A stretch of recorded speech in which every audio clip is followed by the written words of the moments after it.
Cerebral palsy আক্রান্ত শিশুর ক্ষেত্রে ফিজিওথেরাপির মূল লক্ষ্য আসলে কি এবং কত বছর পর্যন্ত আসলে এর চিকিৎসাটি চলে? ধন্যবাদ। সেরেব্রাল পালসি আসলে এটা একটা অ্যাকিউয়ার্ড ডিজিজ অনেক সময় আমরা বলি, অনেক সময় ডিউরিং বার্থ তাদের প্রবলেম হয়, আবার অনেক সময় কনজেনিটাল প্রবলেমও হতে পারে। জন্মগতভাবেই মায়ের গর্ভে থাকাকালীন মায়ের ভ্রূণের ভিতরে কিছু সমস্যা বা তার যেটাকে আমরা গর্ভকালীন সময়ের কথা বলি, সেই সময়ে কিছু সমস্যা থেকে এই সমস্যাটা তৈরি হয়। তো এটা আসলে একটা কনজেনিটাল প্রবলেম আমরা অনেক সময় বলি।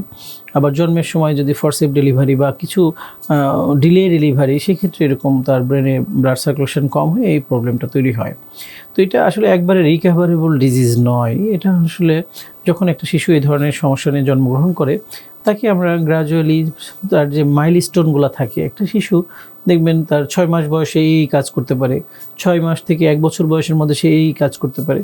এরকম প্রত্যেকটা শিশুর বয়সভেদে একটা মাইলস্টোন থাকে। তো যখন দেখা যায় যে একটা শিশু তার স্বাভাবিকভাবে যে নর্মাল গ্রোথ হওয়ার কথা ছিল সেটা হচ্ছে না, নর্মালি যে তার অ্যাক্টিভিটি হওয়ার কথা ছিল হচ্ছে না, তখন এটাকে নোটিশ করা উচিত এবং চিকিৎসকের পরামর্শ নেওয়া উচিত, বিশেষ করে পিডিয়াট্রিক নিউরোলজিস্ট পরামর্শ নেওয়া। যদি সেরেব্রাল পালসিতে আক্রান্তই হয়ে থাকে, তখন তার কি কি সমস্যা রয়েছে সেই সমস্যাগুলোকে আমরা একটা আইডেন্টিফাই করার চেষ্টা করি। সেখানে তার সেই সমস্যা অনুযায়ী আমরা ট্রিটমেন্ট প্ল্যান করি। সেই প্ল্যান অনুযায়ী কারো কারো ক্ষেত্রে হয়তো 6 মাস, 1 বছর, কম সমস্যা তাদের হয়তো অল্প সময়ে আমরা সেটাকে রিকভার করতে পারি। কারো আছে খুব সিভিয়ার প্রবলেম, সেটা হয়তো দীর্ঘমেয়াদী চিকিৎসার প্রয়োজন পড়ে। তো এক্ষেত্রে এটা যেহেতু একবারে নন রিকভারেবল ডিজিজ, আমরা বলি তার লাইফস্টাইল মানে যতদিন সে আস্তে আস্তে বড় হতে থাকবে তাকে মেনটেনেন্স করে চলতে হবে। সো সেক্ষেত্রে নির্দিষ্ট টাইম ব্যারিয়ার দেওয়াটা খুব কঠিন, ক্ষেত্র বিশেষ বা রোগ ভেদে বা ব্যক্তি বিশেষে এটা ভ্যারি করে। তবে আমরা এটাকে বলি যে তার কী কী ডিফিকাল্টিস রয়েছে সেটাকে অ্যাসেসমেন্ট করার পরে তার এটাকে রিকভার করা বা তাকে এটা কমিয়ে নিয়ে আসা, সেক্ষেত্রে তার কী কী প্রয়োজন সেটা একজন বিশেষজ্ঞ চিকিৎসক অ্যাসেসমেন্টের পরেই বলতে পারবেন। ইন জেনারেলি বলাটা কঠিন। তবে এটা আমরা অনেক সময় দেখি, বিশেষ করে গ্রাম অঞ্চলে, এটা অনেকের অভিশাপের ফসল, বিভিন্ন বাবা মায়ের কুকর্মের ফল হিসেবে আমরা পাই। এগুলো আসলে একটা সোশ্যাল ট্যাবু রয়েছে, এগুলো থেকে আমাদের বের হয়ে আসতে হবে। এটা আসলে মানে কারোর নির্দিষ্ট দোষ নয়, এটা বিভিন্ন কারণেই হয়ে থাকে। সেজন্য এটার একটা চিকিৎসা পদ্ধতিও রয়েছে, সেটাও জানা দরকার। তো এক্ষেত্রেও আমরা সমন্বিত কিছু চিকিৎসার কথা বলি। তার যেমন হয়তো কিছু নিউরোলজিক্যাল কনসালটেশন দরকার, ফিজিওথেরাপি দরকার, অনেক ক্ষেত্রে স্পিচ ডিলে থাকে, কথা বলতে অসুবিধা, আমরা স্পিচ অ্যান্ড ল্যাঙ্গুয়েজ থেরাপি চিকিৎসকের পরামর্শ নিতে বলি। এছাড়া অকুপেশনাল থেরাপি এদের ক্ষেত্রে খুব ভালো রোল প্লে করে, কারণ একটা শিশু নর্মাল যে জন্মগ্রহণ করে তার গ্রোথ এক ধরনের, তার অ্যাক্টিভিটিস এক ধরনের, এর অ্যাক্টিভিটিসগুলো সম্পূর্ণ ভিন্ন থাকে। সো তার শেখানোর পদ্ধতিটাও একটু ভিন্ন হয়। এবং এদেরকে স্কুলেও যদি আমরা দিই, সেক্ষেত্রে আমরা বলি বিশেষ শিক্ষা সম্পন্ন যে স্কুলগুলো, সেইগুলোতে আমরা এই শিশুদেরকে আমরা ভর্তি করতে বলি। তো এই ক্ষেত্রে আসলে ওভারঅল যেটা আপনি বললেন যে আমাদের এই ট্রিটমেন্ট পদ্ধতি কতদিন চলবে, এগুলো প্রত্যেকটা রোগীর ইন্ডিভিজুয়াল তার সমস্যাগুলোর উপর ভ্যারি করে। যে স্পাইনাল কর্ড ইনজুরি রোগীর ক্ষেত্রে মোটর রিকভারি, হাঁটা শেখানো বা বিচিনিং পুনর্বাসনের ক্ষেত্রে ধাপগুলো আসলে কি কি? ধন্যবাদ। আসলে স্পাইনাল কর্ড ইনজুরি আসলে কোন অংশে হয়েছে? স্পাইনটা আমাদের ঘাড়ের থেকে শুরু করে কোমরের নিচ পর্যন্ত অবস্থিত। তো এই ক্ষেত্রে আমাদের সার্ভাইকাল রিজন বা আমরা ঘাড়ের অংশে যদি বলি, তাহলে রোগীর ডিফিকাল্টিস এক ধরনের হয়। যদি পিঠের অংশে হয় তার ডিফিকাল্টিস এক ধরনের, কোমরের অংশে হয় সেক্ষেত্রে তার ডিফিকাল্টিস এক ধরনের হয়। তো এই প্রত্যেকটা ক্ষেত্রেই আমরা দেখি যে তার যে অংশে ক্ষতিগ্রস্ত তার নিচের অংশগুলো প্যারালাইজড হয়ে যায়। প্যারালাইসিস হলে তার মোটর ফাংশন, সেন্সরি ফাংশন অনেক সময় দুইটাই ক্ষতিগ্রস্ত হয়। অনেকের আছে যে না, সেন্সরি ফাংশন ভালো আছে, মানে সে সেন্স বুঝতে পারছে বাট মুভমেন্ট করতে পারছে না, তখন মোটর ফাংশনটা ইনভলভ হয়। তো এটা ব্যক্তি বিশেষে ভিন্ন ভিন্ন থাকে। যেমন আপনি ধরুন যে আপনার চোখ বন্ধ করে আমি বসে আছি, আমার পিঁপড়া একটা কামড় দিল, যে অনুভূতি, এটা আমি তো না দেখেই কিন্তু বুঝতে পারছি যে আমার আসলে পিঁপড়ায় কামড় দিল বা একটা চিমটি দিল। এই যে অনুভূতিটা, এটাকে আমরা সেন্সরি নার্ভের ফাংশন বলি।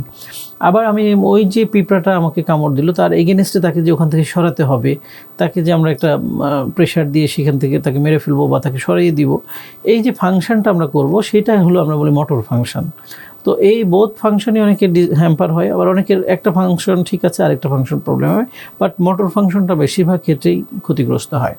তো এই প্রত্যেকটা ক্ষেত্রেই ইন্ডিভিজুয়াল রোগীকে আমরা একটা অ্যাসেসমেন্ট করি যে তার কোন কোন জায়গায় সমস্যা, সেটাকে আমরা আইডেন্টিফাই করে আমরা একটা দীর্ঘমেয়াদী প্ল্যান করতে হয়। এই রোগগুলো আসলে একটু সময় সাপেক্ষ ট্রিটমেন্ট। সো আমরা শর্ট টার্ম কিছু গোল নেই, কিছু মিড টার্ম, কিছু লং টার্ম, যে আমরা শর্ট টার্মে প্রথমে তাকে কী জিনিসগুলো ইমপ্রুভ করব, মিড টার্মে তাকে নিয়ে কী কী কাজ করবো, এবং লং রান সে যখন লাইফ বাকি জীবনটা তার কীভাবে চলবে, সে তার স্বাভাবিক জীবনযাপন করতে পারে। যেমন দেখবেন এখন কিন্তু অনেকে হুইল চেয়ার বাউন্ড হয়ে অনেক কাজ করতে পারে।